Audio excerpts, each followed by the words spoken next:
Sage Wanderer here, and welcome to my 8-year YouTube journey. So this is a video series talking about my 8 years as a YouTuber. This is episode 2. This is going to cover 2018. So I started the channel in 2017, and my first year was a real surprise to everyone. I was getting a whole lot of subscribers. I was monetized. I was actually earning pretty good money. I had a video that was would qualify as viral. I had a couple others that were on their way to becoming viral. And then in 2018, the political structure of our country started to shift. In 2018, we saw the beginning of what would become an undeniable act of censorship. But before we get into all of that, I want to encourage you all to support this channel. This channel is funded exclusively by viewers like you. I could advertise and monetize my videos, but I made a decision some time ago to be funded exclusively through the donations of my viewers and not really be in business with YouTube's advertisement. So if you want to be a supporter of the channel, if you like what you hear, if you enjoy these videos, want to see more of them, if you're inspired, or if this is educational, or you find me interesting or even entertaining, please consider following the links in the description below to become a financial supporter of the channel.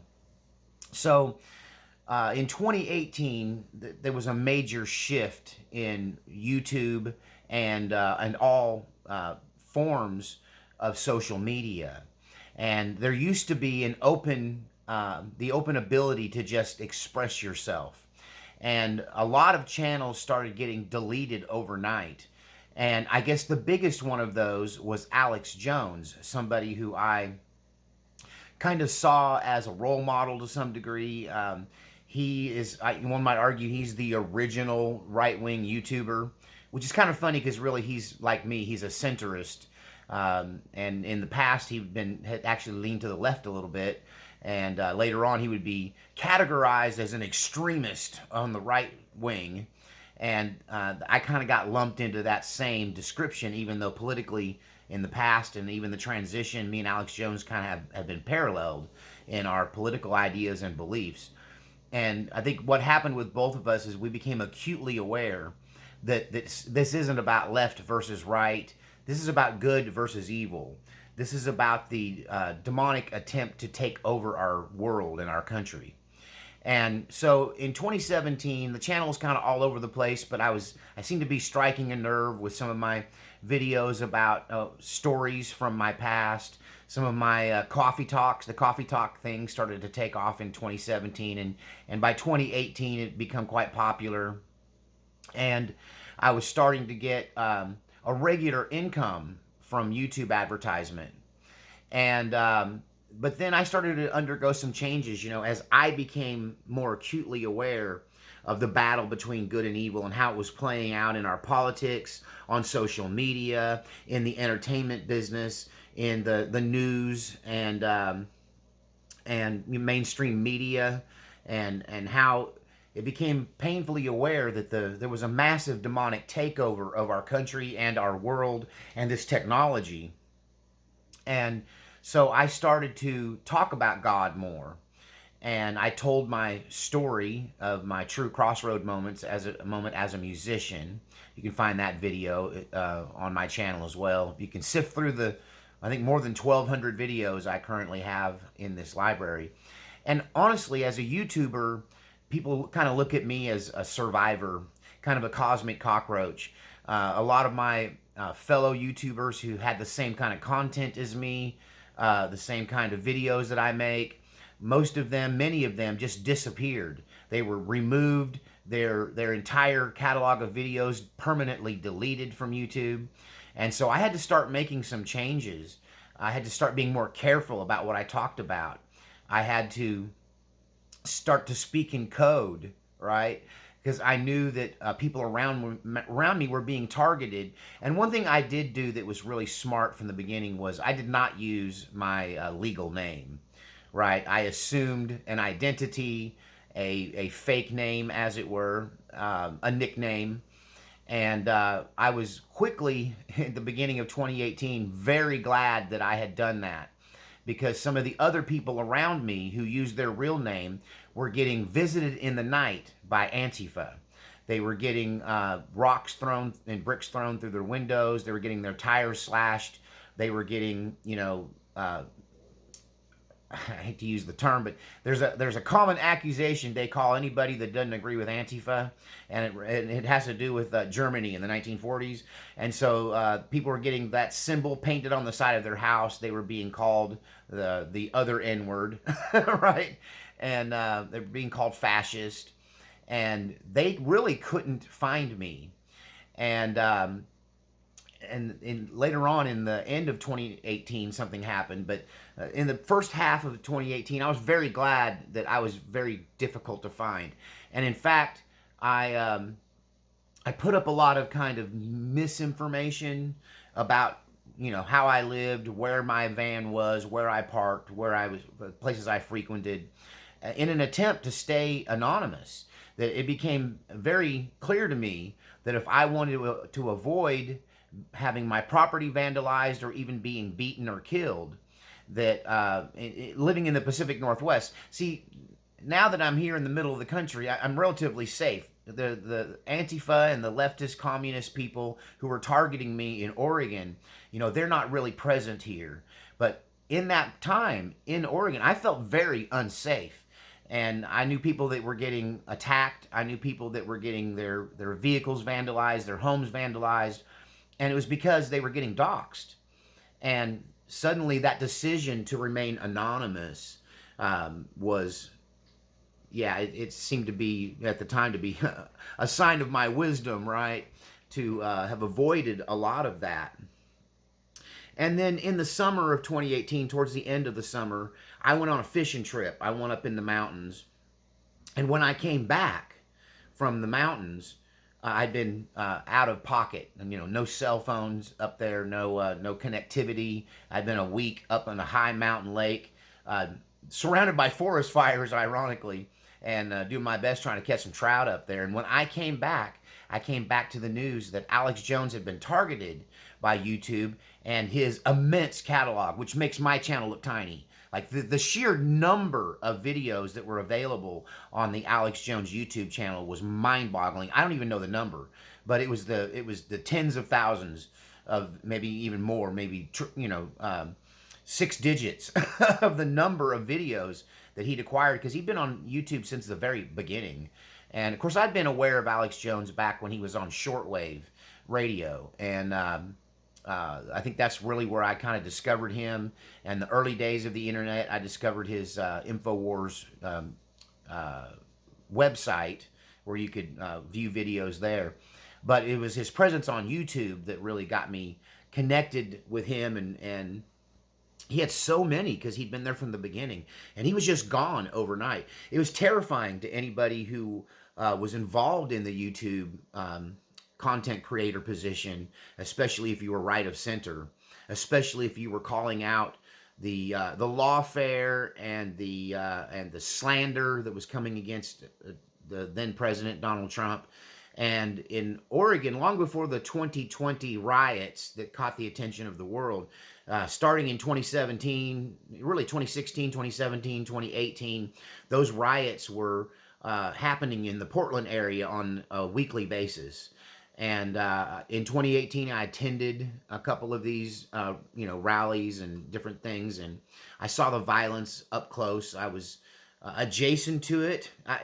I don't get involved in violence until I do, and if I do, it's all the way, right? I don't play around with violent behavior. I'm avoiding it and being nonviolent until the switch is flipped and I'm cornered, and then it's a scorched earth.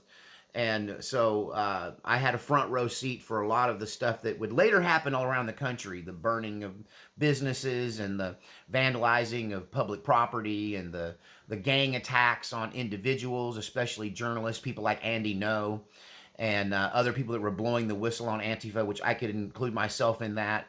But I avoided the violence by having a strong presence. Like, I know I look small on the screen, but in real life, I'm right now, I'm about 6'1" and 235 pounds. And, you know, I'm a big dude. You can't tell in the picture, but I'm a big guy, and I carry myself like a man you shouldn't mess with. And so I avoided being a victim of the violence through that way. They, you know, bullies aren't looking for a fight; they're looking for a victim. And 5 minutes in my presence, you understand, I'm nobody's victim, right? So yeah, it was a very interesting time to be involved in YouTube in 2018. And after they took down Alex Jones, I saw a sudden drop off in my viewership. They had not removed me, but at the time I wasn't aware of this term, which now we know it's called shadow banning. So I became shadow banned late in 2018, and then sometime in 2018, I'm not sure. 2018 was so much went on with this channel in 2018, and many of you were there for the ride. But I was living in my camper van, and I was fairly certain that no one knew who I was in real life, right? That they would not be able to find me. I was pretty secretive, and was using an alias, and to the point when I moved out here, a lot of people in Oklahoma started to think I was in the witness relocation program or something because I was so secretive.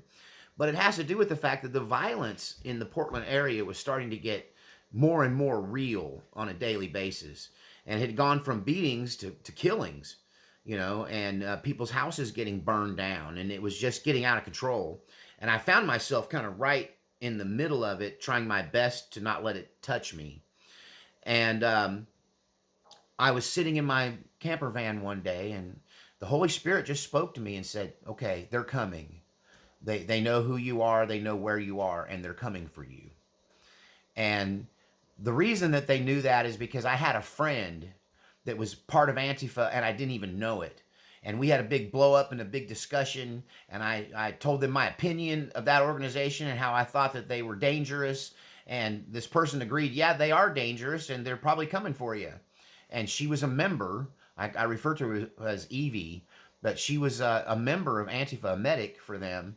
And I became aware, kind of in the natural, that maybe she might talk about me to these people, and they might connect my channel, figure out who I am. You know, Evie knew where I lived. She was a regular visitor, you know, to my camper van, and she knew where I was parked most of the time. She knew where my family lived, where my kids were. She's a friend of the family, right? And so that had me concerned. But then one day, the Holy Spirit just spoke to me and said, they're coming for you. I'm like, okay, Lord, what do I do? You know, do I arm up? Do I fight? Do I fire up the camper van and vanish? And the Holy Spirit said, shave your beard and your hair. And at the time, I had really long rock star hair, clear, you know, down to my chest, you know, down the middle of my back. And so I knew that when I shaved you know, if I cut my hair really short and took off the beard and the mustache, that I'm almost unrecognizable. Like even now, if I was to shave this off, and some of you have seen it because in the past I have appeared without the beard, and you know, during seasons on this channel, but it does radically change the way I appear. And so I did. I went in the house, I pulled my hair up, and I just started chopping off my hair, right, till it was super short. And I shaved my beard and my mustache, and looked in the mirror, and I was like, man, I don't even know that guy. Like my mama wouldn't even recognize me. Like I my ex got custody of the dog, right? But I was over at my ex's. We were still friendly. It was in kind of a separation, but still friendly, still physical. But you know, we were drifting apart. It's a long story. I didn't start this channel to talk too much about my personal life at the time.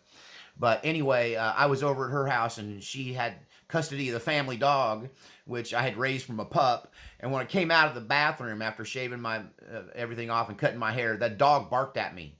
Like BB didn't even recognize me. And then sure enough, I've talked about this in the video, but the next morning, somebody approached my camper van and started beating on the side of the camper van. Bang, bang, bang. That had never happened. And I looked out the window, and there was somebody all tattooed up, somebody who looked very dangerous and imposing and malicious, all dressed in black. His tattoos had, I believe there was the hammer and sickle. He had pins that he was wearing on his jacket, and they said stuff like "Eat the Rich." Antifa symbol was there on his outfit, and I did what I too often do because I got a lot of martial arts training, and I tend to get too full of myself, and I should be more cautious than I am. But I didn't arm myself or anything. I just busted out of the door, and I'm like, "What do you want?" And this guy on the bicycle stops about 3 or 4 paces from me, and he's looking at me like this, like he's really puzzled. And he looks me up and down, and he goes, "Well, you look just like him, only way bigger." Remember, people thought I was small. Something about camera angles. That's the first thing that anybody who meets me in real life says, "Oh, wow, you're way bigger than I thought." Like, they don't realize that I'm typically the largest man in the room. And I'm V-shaped. I'm just like, and that usually shocks people. But he said, "You kind of look like him, but just way bigger." And he was puzzled because, I didn't look like I did on the channel. And I said, "You must be looking for my brother." I pretended to have a brother. And he goes, "Yeah, is his name Sage?" And I went, "Yeah, you never know where he's at. He's all over the place. I haven't seen him in a while." And this guy's still just kind of riding slowly in a circle around me on this bicycle. And I'm kind of watching him out of the corner of my eye thinking, man, this guy's going to jump on me or he's going to pull a gun. God told me they're coming for you. They're coming to kill you. They're coming to do something to you. And this guy came all the way from Portland out to where I was at. And there's the only way he could have found me was through EV. And, that was a wake-up call for me. Now, he gave up and left. And I said, "Well, if you leave me your name, I'll tell him the next time I see him, but I ain't seen my brother in weeks." And I just pretended to be my own brother, right? And this guy was confused enough, and I looked different enough, and this didn't go down the way he thought, that he decided he needed more intel, and he rode his bicycle off, right? But I knew who this person was. I had seen him at some of these violent protests that were happening in Portland. Remember, this is 2018, 2 years before Antifa would set America on fire, American cities on fire from coast to coast. And then, not long after that, and this is where I can't recall how much longer after that, and it was 2018 or the beginning of 2019, he was attending one of these protests that was also where the Patriot Prayer Movement, and I talked about the Patriot Prayer Movement. You can Google them. They've been called fascist and Nazis and right-wing extremists and all this stuff, but really they're just a group of people who banded together to protect some prayer warriors who would go out in the public parks in Oregon and hold little prayer meetings. And so Antifa started attacking these people. And so a group of them joined together and started a thing called the Patriot Prayer Movement, where they physically protected those who would pray in public. And sometimes this got violent, and sometimes it caused some of your biggest riots and things that occurred were when these two groups, the Patriot Prayer Movement and Antifa, clashed in the Portland area. And a lot of times it's just protecting public prayer, protecting public street preachers from attacks from these leftist communists.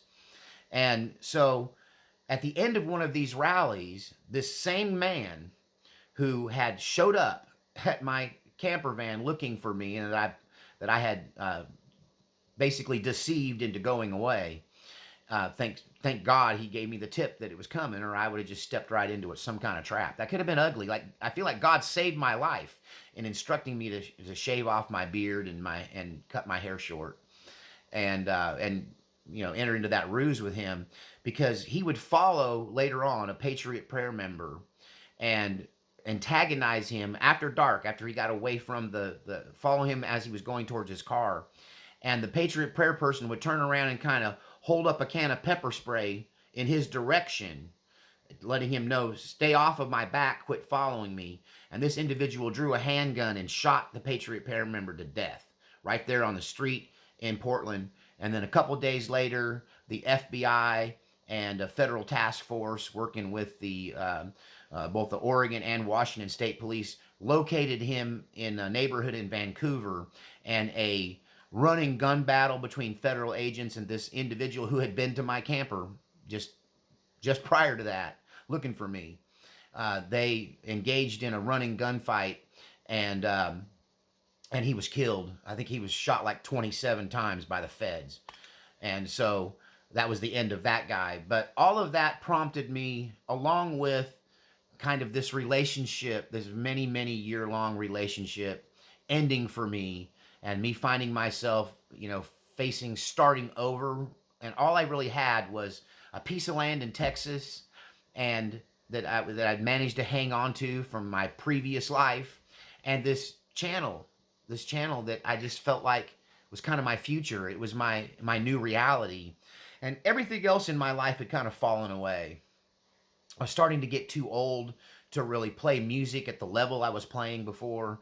The touring, the different towns every night, the hauling of the equipment, and being the oldest guy in the band all the time, surrounded by people with more energy and youthfulness than me, and it was starting to get the best of me. And so I made a decision that YouTube was going to be my future in late 2018, coming into 2019.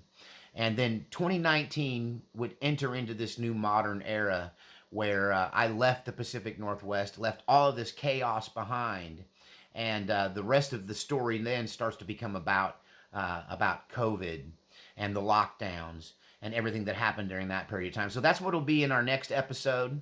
We'll talk about how the shadow banning affected me. We'll talk about how I went to a viewer based support financially, how that happened, how it's evolved over time, and how that's worked for me and given me a certain level of independence from YouTube.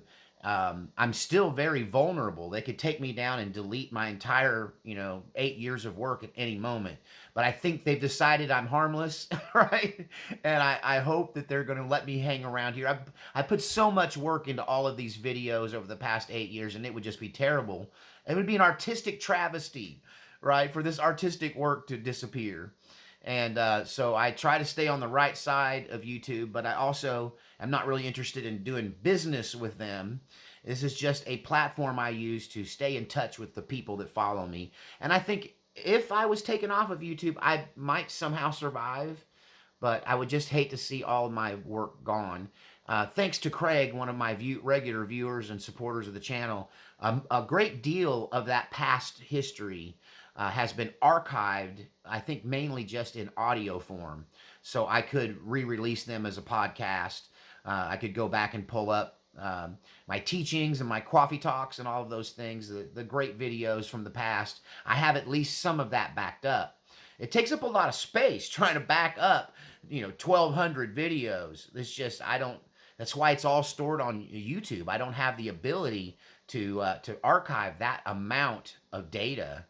And so, but I just hope and pray that I can continue my long relationship with YouTube, continue to be here and use this as a format to reach you. I think I contribute something to the format, right? I tend to be the voice of reason. I'm clearly on the right side of things, on the conservative side, but on the other hand, I'm also very open. I'm not judgmental.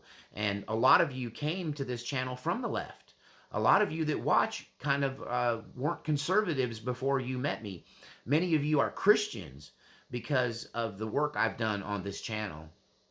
And I think I'm a testament of how an ordinary person can get onto a social media platform and really cause change in people's lives. Hey, I may never change the world, but I've changed some of your lives. I know I have. From the stories I've shared, from my beliefs that I have preached about, my view of spirituality, my view of the battle between good and evil, the information I've disseminated to many of you, I think has been life-changing for some of you. And, thank God we live in America where there's still some free speech, and somebody who's just an ordinary Joe can come on here and tell his story and make an impact on the world and on people's lives. I mean, only in America, right? Thank God for America. God bless America. We'll see you next time, where we'll talk about 2019 and 2020 and the COVID lockdowns and my move to Oklahoma and how that affected the channel. And we'll get into more details about my personal life too. And but yeah, we'll see you next time on my 8-year YouTube journey.